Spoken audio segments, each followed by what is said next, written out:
Hello and welcome to another Football to the Max, and the first one we've ever done on video that I am aware of. So thank you guys that are watching, and welcome. We hope to make this a regular thing from now on, and of course you also get to be on the ground floor of us trying to perfect how to do this for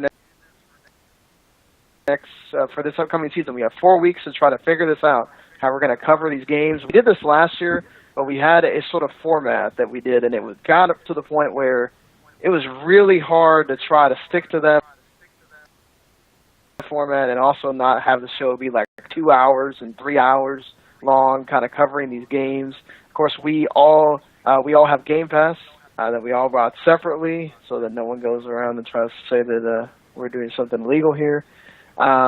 We all kind of divvy up the games between the three of us, and we watch those condensed versions and try to get out of it what we can, and that's what we're going to do here with the preseason. Of course, preseason means a lot less, especially once you get past halftime.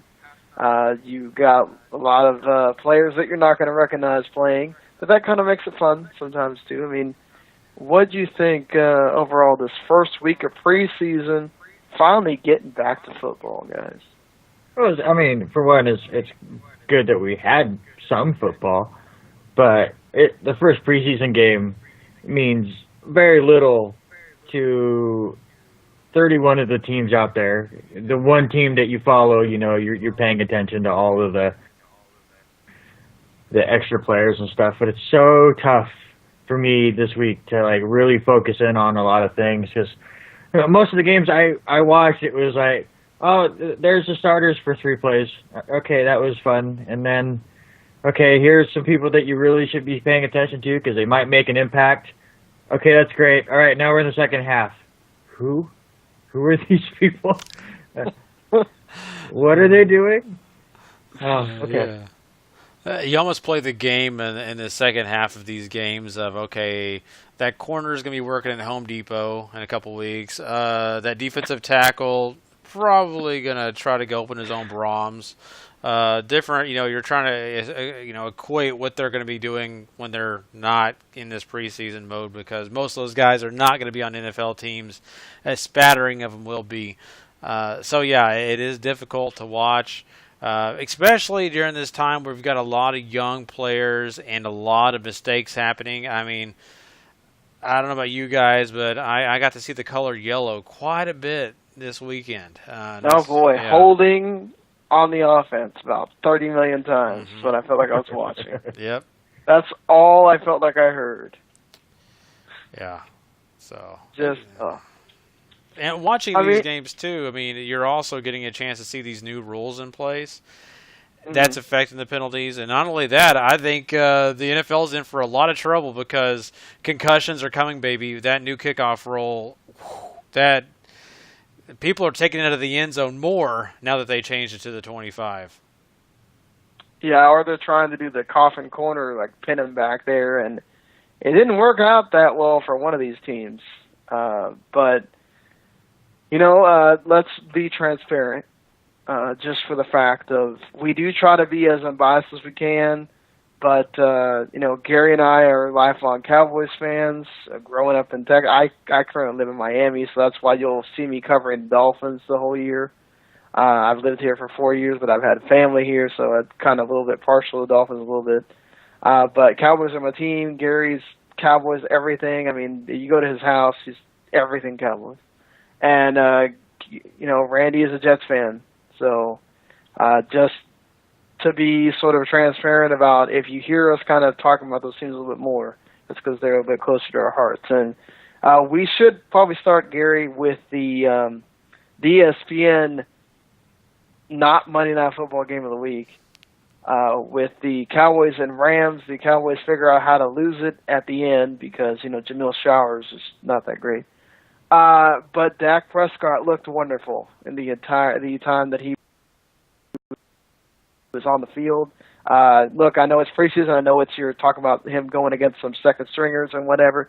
But there's nothing about how you can teach where he's placing that ball, and he was placing it right where it needed to be.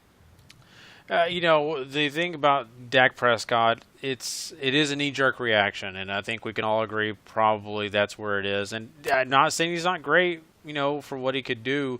He showcased that he can throw the ball, he can be accurate, he can be, man, that guy that I saw in college all year last year, the guy I bragged about, me and Randy talking on Saturday nights, and me and my dreams and hopes, and I got my dream to come true. But what it is now is this kid is playing in the comfort zone of the shotgun in this game, and that's great. But, he's got to get under center in the future, and so we may not be seeing this return performance right away in these upcoming preseason games. But for this game, it was nice to see. I'm going to disagree with the Jamil Showers thing. I don't think Jamil Showers is terrible. I think that he had no help. That offensive line's not very good besides the really good offensive line that starts with the Dallas Cowboys. And I think that defense of the Dallas Cowboys was atrocious because they were already starting their first team with secondary players. So, that game in the second half almost was just a waste of time for the Cowboys, at least, not for the Rams. We'll have to see. I certainly don't want Showers playing anytime soon at all. But another guy, Chaz Green, too. Dude, stop holding. Please stop holding. Please stop clipping people. Just learn. This is a guy that they've been talking about forever, and the guy just looked bad. But I know it's preseason. I shouldn't be saying things like that. But I just wanted to make it a point that they kept talking about, we're going to put Chaz Green over on this side, and we're going to take this guy out. He doesn't look like a guy that's ready to go right now, at least. Well, this is his rookie season right now. He didn't play his rookie season. He was injured. Yeah. So I don't believe in him at all. I don't, but that's what it is. I'm curious, how Rams fans feel. They've got some decent things going over there. Cunningham had a pretty decent game. Todd Gurley, if he had played in this game, he would have lit the place on fire. So the Cowboys are lucky in that aspect. And I look at, Goff as being a guy that's learning. I think people may jump the gun and say, oh, Goff looks terrible. He probably does, and he'll probably look terrible this year, but that's okay. It's his rookie season. You got to give these guys a little bit of time. But Goff was not impressive at all. Heck, Case Keenum didn't look bad. I think Case Keenum didn't play enough to really look bad. He looked okay. The guy that actually looked really good was Sean Mannion, and the tight ends looked good for the Rams. That's about, I think, it. Jared Goff, he needs a little bit of time, I think. I would hope that Jared Goff is not playing week one if I'm the Rams and if I'm the Rams fans. I think give him some time to sit on the clipboard. I was talking to Andrew, the Rams fan that we had on, and he was hoping that Sean Mannion will be guy getting the start instead of Keenum, honestly. Mannion has some experience, and he seemed to be a little bit more in tune with some guys, more than Keenum. But, we'll see. We'll see. We still got 3 more weeks of this thing, and, So, Cowboys lose at the end after leading the damn game for quite most of it. Very cool to see that, Lucky Whitehead, kickoff return, first thing. The dude is doing well for himself, at least. It's a way to get eyes on you and a way to get, make sure you get that extra spot on the roster. The Dallas Cowboys, surprisingly enough, have a war going on for that, 5th and possibly 6th receiver spot, so he's trying to earn it. Well, Randy, your Jets had to go against the team that you sort of really like this season in the Jacksonville Jaguars. What did you see? I saw 2 teams that I think are both going to be very good this year. For the little bit that the 2 starting fronts were out there, Blake Bortles was his midseason form, finding Allen Robinson all over the place. I mean, even if he was covered, Allen Robinson could be a top 3 wide receiver this year if you're looking fantasy-wise. I think he has gotten even better than last year, which is impressive. The thing that I really liked was seeing Quincy Enunwa really kind of take that next step here in his sophomore year. He could really make a big impact in the slot for the Jets. But other than that, I mean, you didn't really see a lot. Geno Smith looked decent enough out there as a possible backup for the Jets. Bryce Petty got some time, but at that point, you're against, the third string, and, the numbers are going to go a little bit different. I was impressed with the starting Jacksonville defense. They did kind of shut down the Jets a little bit, and that's going to be the big question, I think, for Jacksonville is how is that defense going to improve and keep them in games? And for the little bit that we got to see in the first preseason game, I think they're going to be just fine. Yeah, that's certainly good to hear from both those teams. A lot of people are, liking the Jets, especially after Fitzpatrick re-signed, and especially the Jags seem to be that darling of the AFC South. Well, Gary, how about those Bucs and Eagles? Jameis Winston and his team against whatever it was the Eagles put out there. I think that the most interesting thing about this game was that there was a lot going on, and a lot, where you could definitely say that, Jameis Winston comes out and he's, doing his best to show that he's still, moving along in his progress at quarterback, and I don't think he did too bad of a job. I think the Eagles, for the most part, they had their times where they felt like really comfortable, and I think that they felt really good about what they had going on. But really what this all boils down to is that, Carson Wentz got into this game, and that was the guy that everyone wanted their eyes on. Everybody cared about him. They really wanted to see what this kid could do, and he, kind of like Goff, did not really impress a whole lot. I mean, he had some errant throws, threw a pick, just was not the guy that they were really, advertising, but that doesn't mean anything. Once again, he's a rookie. First week, you can't blame kids like this. They're just now getting their feet underneath him. The sad part about it is this guy now leaves this game with a fractured rib. I mean, no more preseason for him probably. But besides that, I think it was very interesting. This game had a lot of interesting aspects to it. I think that they did a good job of, showcasing what some of these receivers could do as the Bucs got downfield. So I was very, pleased to see it. This game, for me, though, was like all the rest of the preseason games. A lot of backups, a lot of people involved. I think the most interesting thing, here also when it comes to Carson Wentz is they put him out there for the 2-minute warning. Pretty much that, that 2-minute drill at the end of the half. Didn't even wait till after the half to put the guy in. So they want to get the work in with those guys, and they're really doing a good job. But, once again, the Eagles, they still have some fluctuation going on. Yeah, and that's going to suck for the Eagles, and it's going to take a lot of the fun out of the preseason because that's who you wanted to see in the preseason was Carson Wentz. So, and I want to make sure I forgot this. I'm just looking at my notes. That Aguayo, the kicker, missed his first extra point, guys. Second-round pick for the Tampa Bay Bucs, and he missed the first extra point. Never missed an extra point when he was in college. Nope. So it's one of those freak things. Well, extra points weren't as long in college as they now are for the NFL. That's true. Sure. So, moving on here to a game that I had to cover is New Orleans, the Saints taking on the New England Patriots. Sans Tom Brady, no Gronk in this either at all. Breeze was out there, I think, for like a series. Did you enjoy the one pass you got to see? Yeah, the one pass to Brandon Cooks for about 35 yards. That was pretty nice. Mark Ingram fumbled on his first handoff, which that wasn't good, but he redeemed himself with a couple of touchdowns, short yardage touchdowns. This is where you might actually get some good.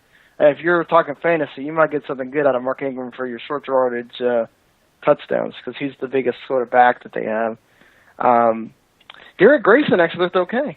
I thought he looked okay for the Saints, honestly. Some jitters and whatever, but I thought he looked better than Luke McCown when he came in. So, and let's be honest here, everybody, preseason, you're going to focus more on the offensive guys. You know why? Because you might actually know who they are. The defensive guys, you're probably not going to really know who they are. And if even then, the way that they shoot stuff, other than like the corners and some of the linebackers, you're not really going to like be able to see a lot of what the defense is doing because they're doing vanilla defenses. Mm-hmm. So you're really not going to get them to stand out. You're going to be looking at the quarterbacks, the skill position guys. That's who we're going to be talking about here. So sorry if you're wanting hot takes on the best corner out there or whatever, probably not going to get it for these 4 weeks here. But this Gaffney kid for the Patriots, 40-yard run for a touchdown. He looked pretty explosive when he was out there running. That's a guy I think to pay attention to for Patriots fans because Blunt was his normal just, okay, I'm going to do some stuff here and whatever. Really sad thing with the Patriots, Malcolm Mitchell, who looked really good when he was on the field, already hurt. And he's a guy that could get hurt a lot at Georgia as well, so kind of sad because he looked like he could be one of those receivers that Tom Brady might like and could be a good receiver for the Patriots. And Martellus Bennett was heavily involved there at the beginning there for Garoppolo. Garoppolo looked pretty decent. Brissett did not. It's sort of kind of like that thing with the Cowboys. Garoppolo looked like he knew what he was doing. The experience been in the system a bit. Brissett looked like every bit of a rookie starting out. So overall, Patriots win and, do Patriots things. Do you feel better about Garoppolo now? It's hard to say because, Saints defense is still a Saints defense. So, maybe when the Patriots play somebody else, and also really bad news for the Saints. Huge deal for them. Broken fibula for Sheldon Rankins. So, and not even in the game, the next day at practice, or on Monday at practice too. Just, he was going to be a huge part of that line. How many first rounders this year so far have gotten hurt? I mean, I know we had Ramsey before even getting into the camp really getting injured. Now this, I think there's other guys in the first round that have been just getting banged up. Yeah, Randy. Let's go on to another game that you watched. Just a blowout for the Broncos, 22-0.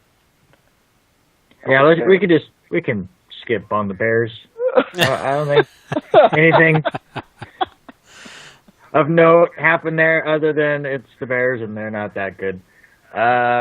So really, the one thing that I wanted to focus on was the battle between Sanchez and Simeon, and which one really stood out. And to be honest, Mark Sanchez was the old Mark Sanchez that I remember. Dink and dunked his way through the offense, made a couple really nice plays, used his feet to get out of the pocket a few times, stuff that I've seen as a Jets fan for many years. Threw a touchdown pass, that's great. Also made a really shitty decision and threw an interception. That's Mark Sanchez. Simeon didn't really impress me. This is preseason game number 1. We have 3 more. I think the battle is still there. But nothing really stood out, nothing really flashy yet. We'll see kind of how things go. I'm still curious if they give him the starting spot in game 2, just to kind of even things out, kind of see what's going on there. But nothing really jumped out. Just the Broncos obviously are a better team from top to bottom, and you see that here with whatever you want to say as far as they win the game. But my big takeaway is Sanchez is the Sanchez of old. A few dumb decisions, but for the most part, a decent quarterback. All right, Gary, you've got the Falcons and Redskins. Yeah, this game was not overly impressive, to be honest with you. It was a lot of back and forth. Kirk Cousins and Matt Ryan did play in this game. Really, honestly, Kirk Cousins did a fine job. Nothing super special. Didn't do anything spectacular. I know coming out of last year, people were expecting this guy to float in the air. That didn't happen. But he did a fine job getting the ball down the field, that was looking okay. Matt Ryan, same kind of thing. I think really when it comes to first team, the Redskins kind of won that thing. It's obvious their receiving core is ready. They're here. So getting those guys out of the game, some of the other guys that I've found really interesting with, of course, these backups. Colt McCoy, you kind of know what you got in him. He kind of showcased a little bit here. But nothing overly special. Matt Schaub, returning to the Atlanta Falcons as a backup. This guy, once again, goes back to what Matt Schaub does well, and that's throw the deep ball, and he really did a great job. Aldrick Robinson looked awesome in this game. He made him look like, this guy is next Julius Jones or something. But I think that also has to do with vanilla defense once again. So you can't look too far into that. I think that, and the bottom line of this is that, I think these teams kind of showcase that, they've got a plan in place. They've got some young talent that can do some things. I think the Redskins have a young guy in Marshall who looks pretty good. I think that we've got some cool things going on with both these teams, but I think in the end, you look at special teams, and I think it helped the Falcons. They got a kickoff return in the second half to start the thing, so they kind of get an advantage. That's when you look at the scoreboard and say, okay, I get it, but nothing too special out of either of these teams, just kind of vanilla. Yeah, I'm probably going to hear that a lot. Kind of vanilla. But, I had the Lions and Steelers. Matt Stafford looked okay. This offense was moving. I'll say that much. They were certainly getting things going. Dwayne Washington had a 96-yard kickoff return. He was the one that I talked about where they tried to pin him back there, and that didn't work very well. Jake Rudock actually looks pretty decent, too. The Michigan quarterback, he had a nice touchdown drive, a nice 27-yard touchdown to Jace Billingsley, who also looked good. You didn't really have any big stars for Steelers either. So that was another thing to kind of take into account here, that the Steelers were kind of missing. They didn't even get to see any of the big guys for the Steelers as a whole. And Landry Jones looked bad. He just did not look he was getting sacked a lot. He looked very nervous. He looked like he wasn't really sure of who he's throwing to. He did have a nice throw to Darius Hayward-Bay, and that was about it, honestly. For being a guy that hadn't been with the team for long, Andre Roberts was pretty decent, and it's the Lions just much better than the Steelers on this day, and yeah, it looked like that team might actually not be too bad, at least in the offense, as far as what we already saw them do last year. Coming into this year, looks like that's rolling. And Anquan Bolden only had one catch for 30 yards, but he looked good on that 30-yard catch, though. Might be one of these that, watch out, pick him late in a fantasy, and he could do something. He's going to be like their only big receiver. So,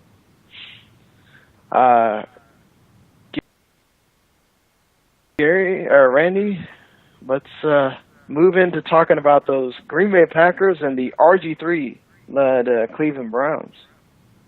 So, yeah, I think that's where we got to focus on is RG3, right? The little bit that he was out there, he looked okay. He had the one deep pass to that was right. It was to Terrell Pryor, who's converting himself to wide receiver, which is good to see. But also through an interception at the goal line. It's going to take a little bit of time to kind of get things rolling there for that offense, but I like to see that they're using this preseason to kind of open things up and just try things. Again, at some points, interceptions don't matter in preseason. You're just trying different stuff. As far as Green Bay goes, if you wanted to see people hand the ball off a lot, that was Green Bay in the first half. They were basically just going, let's see what Eddie Lacy has. Let's see what these other running backs have. So work on the offensive line. I'm going to throw it around here and there. It was just ho-hum day for Green Bay. But RG3 has some kinks to work out. But as far as the first going with the Browns, it was not terrible. Gary, your last game here, the Chargers and Titans. You know what? Really, this game was very interesting for the fact that we're going to talk about running game and not quarterbacks. I know it sounds ridiculous. You know what you got in Marcus Mariota. He showed it to you in this game. You know what you're going to get out of Phillip Rivers. He showed it to you in this game. He's going to get the ball downfield. Both these guys are. What's most interesting to me, though, is that we kind of got the proof in the pudding when it came to Melvin Gordon. In tight spaces, not so good. In open spaces, actually really good. Phillip Rivers was able to get a pass to him in the flat. He ran for a long touchdown. So that was kind of cool to see. Finally get to see a flash of what Melvin Gordon could possibly be. But outside of that, he didn't play a whole lot, so nothing really to write home about besides the one touchdown. The other team, though, ran the ball very effectively. In fact, we got a chance to see DeMarco Murray. He ran for a big gain, his first handoff in this game. And then, of course, he got a long touchdown run later in the game. So, you already look at DeMarco Murray as being a big hit in Tennessee. Once again, vanilla defenses, what are you going to read into it? I don't know. But it does show that this guy is motivated. And then you go over and then you go Derrick Henry. What is this kid going to do? Fresh out of college. Same thing. He's going to pound the ball. And boy, did he do it. They did a good job near the goal line getting Henry the ball, and he went in for a touchdown. Heck, even Bishop Sankey got a touchdown run in this game. So you know what Tennessee's going to be doing this year, right? Running the ball. I think they proved it in this game a little bit, and the rest of the game was ho-hum. But besides that, that was some of the most exciting things. Yeah, I had the Giants and Dolphins. Dolphins put up a lot of points, but they're sort of weird in that one of them was a freak play that the ball touches a Giants guy, goes through the hands of a Dolphins guy and lands in the hands of another Dolphins receiver in Hazel, and he just runs it in because somebody thinks it's not a legal play. And then Duarte, at the end of the game, their 7th-round pick tight end, sort of gets behind the defense and just gets a touchdown.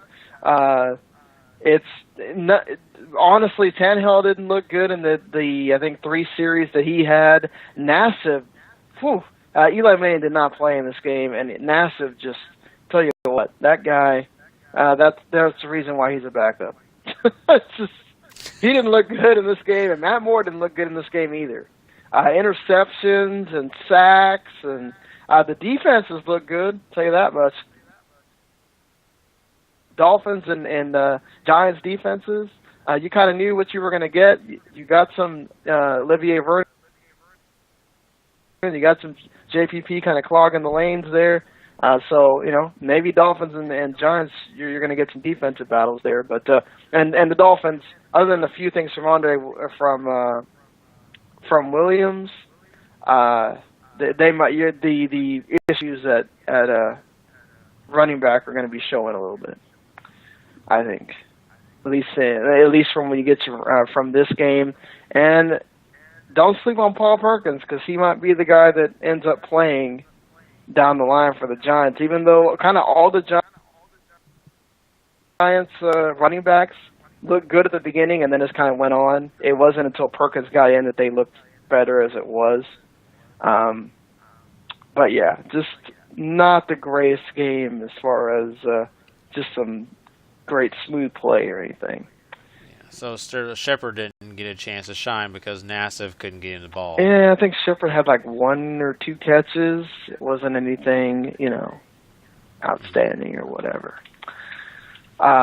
Randy, we now go to you as Gary is done with his games here. What did you think of the Panthers and Ravens? Kind of like what you were just saying about the Giants and Dolphins. The defenses did shine a little bit. I like the pressure that they were getting early on. My biggest takeaway is nothing. That's about it. No Joe Flacco for Baltimore at all, so you can't really look at the offense at all for Baltimore. They struggled a lot getting the ball going. Cam Newton just kind of dinked and dunked his way. We saw 1 catch from Kelvin Benjamin, so we're still waiting to kind of see how that's going to go. I guess really the one takeaway is the play that I haven't listened to a lot of radio this week, but I'm sure some people talked about where a young Carolina defender intercepted the ball and ran it 97 yards for a touchdown until there was a penalty for an illegal substitution on number 1 because he ran onto the field celebrating, and they had to bring it back.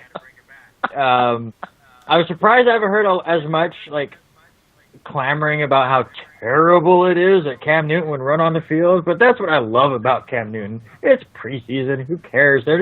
You didn't take away this dude's first ever defensive touchdown. It's preseason. It doesn't matter. He was happy for his teammate. He wanted to go out and celebrate with him and have a good time. That's a joke that they will get to tell forever. It's just so great. And I wish they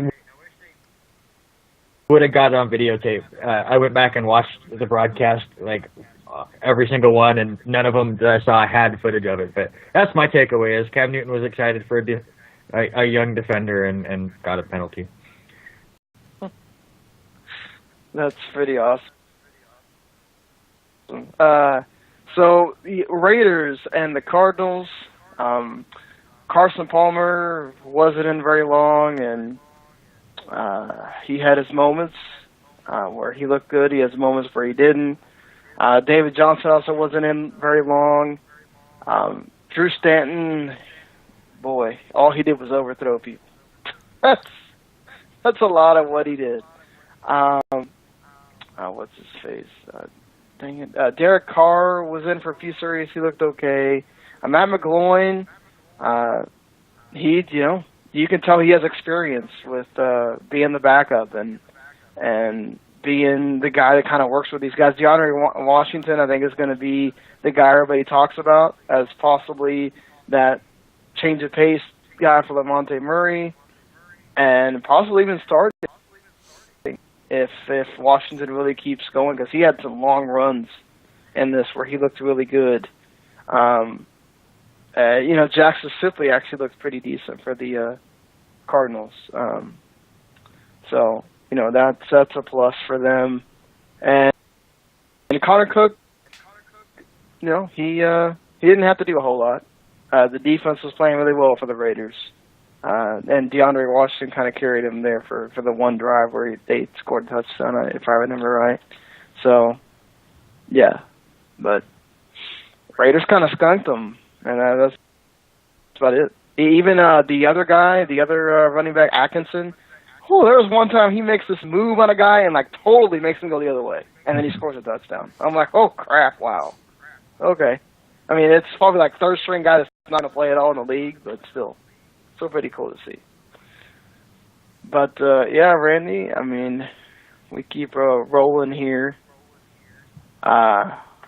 Anything on the Vikings and Bengals?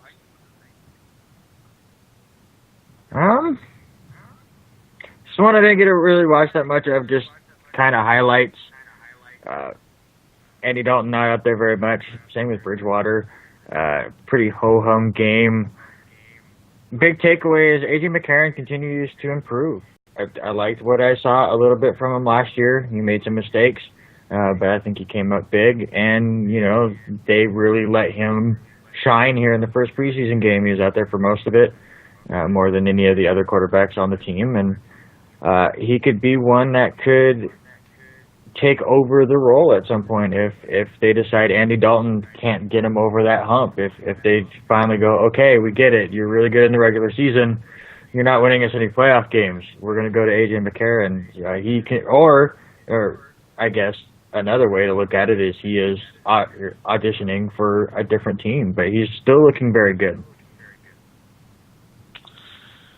Yeah. So we move on here to the Indianapolis Colts and Buffalo Bills. Backups all the way in there for the Bills. I think Tyrod Taylor got one series. McCoy got a few things there. It was mainly the backup. Scott Tolson I didn't think looked that great, honestly, in the time that he was in there. It was really the defense for Buffalo that was really... They were on everything.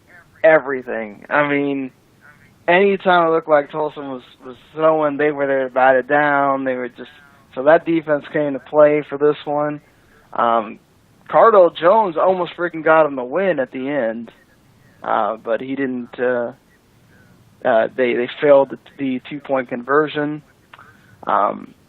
Still cool for Cardell Jones, I guess.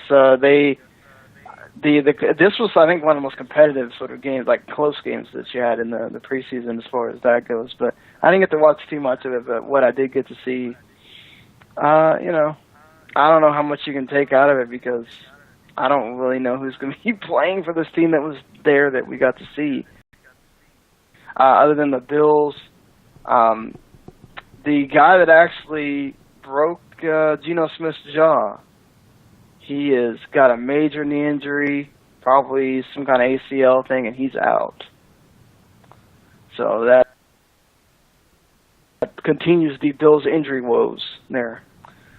I think you have one more game, Randy, and the Seahawks and Chiefs. Okay. I've been waiting for this game. Let's just skip everything that happened in the game because not much happened here at all. Again, starters either weren't playing or barely played. Not much happened. Story time with Randy, okay? On Saturday, I was in a golf bowling tournament with a few friends of mine, and by the time we got to the bowling portion of this tournament, the Seahawks were on. Now, obviously, I live in the Northwest, a lot of Seahawks fans around, so obviously people are going to be caring about it, right? Not really. Nobody's really even paying attention to the TVs. It's just kind of on in the background. I'm watching it from time to time, just kind of seeing what's going on. All of a sudden, you get to the fourth quarter, and the Seahawks, who have their 19th string in, are down by 7.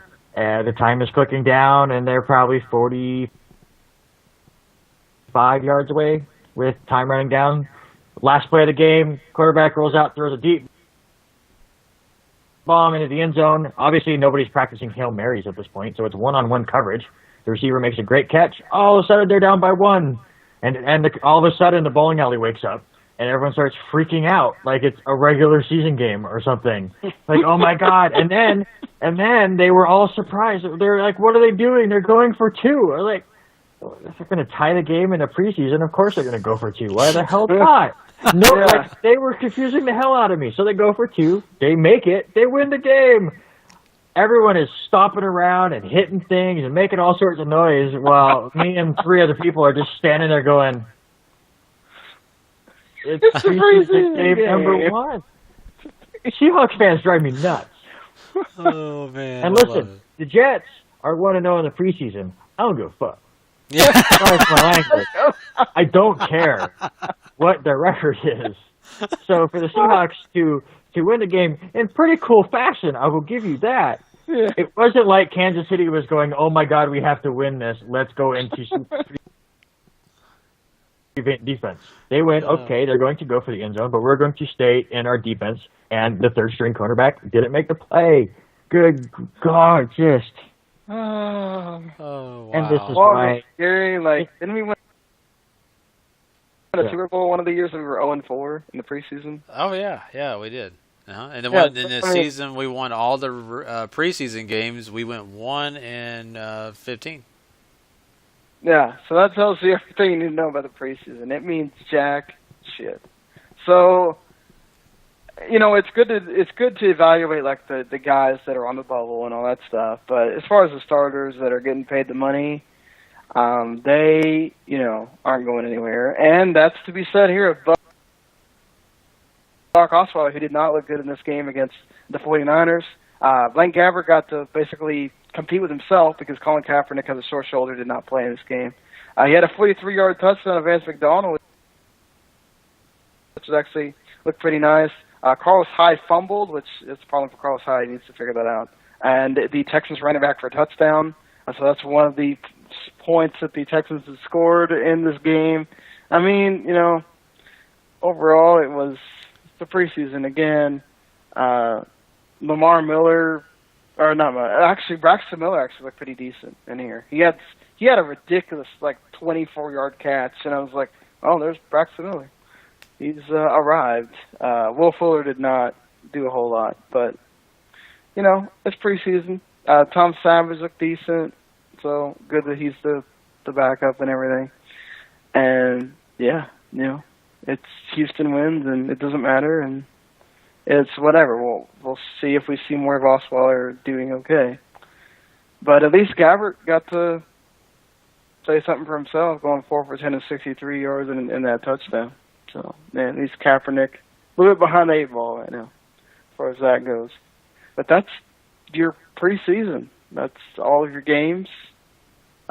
Sorry if, we didn't go in depth or anything, but look, seriously, there's not a whole lot to go in depth about.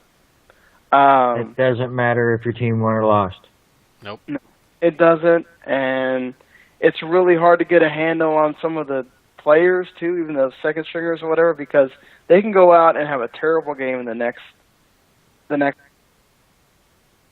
week, and they're back to square one as to, who are we keeping, who we not, kind of thing. Mm-hmm. So, I don't know if we really... It's going to be hard to try to work on this sort of format thing when it's not a whole lot to talk about, seriously. But we'll keep trying to work on it and see if we can whittle it down for week 2 of the preseason, which I think this... Is it week 2 or week 3 that they don't have any Sunday games? Oh, so I don't know. It's week 2 that has no Sunday games, so everything will wrap up by Saturday. Yeah. So we'll still be doing this Monday, Tuesday morning, but just letting everybody know. This week had one Sunday game in the Texans 49ers. And then because week 3 is the dress rehearsal week, they actually have that one more spread out. But, yeah, so until next week, you guys. Anything else you guys want to say? Or is there anything else you want to say before we get out of here? I think we're good. All right, so that's our first crack at trying to get this thing down before we get to the season. We'll be back with a week 2 recap next week. Of course, our division previews are still going. We aren't doing videos for those because we have interviews that take up a lot of those, and it's going to be kind of boring for you guys on the video side because you don't get to hear those interviews. So that's why it's always important. Check us out on iTunes, Stitcher, SoundCloud, YouTube, with audio versions. Tune in wherever you want to listen to your podcast. We're pretty much there. And we'll be previewing the NFC North. And just got one more division to do, the NFC East, and we'll be done with previews until the next off season or whatever. So, for Randy, for Gary, and for myself, hope everybody had a good return to football, and we march on to week 2 of the preseason. I'm sure people are doing fantasy drafts. I already did one. That was a chore. But, all right. Later, everybody.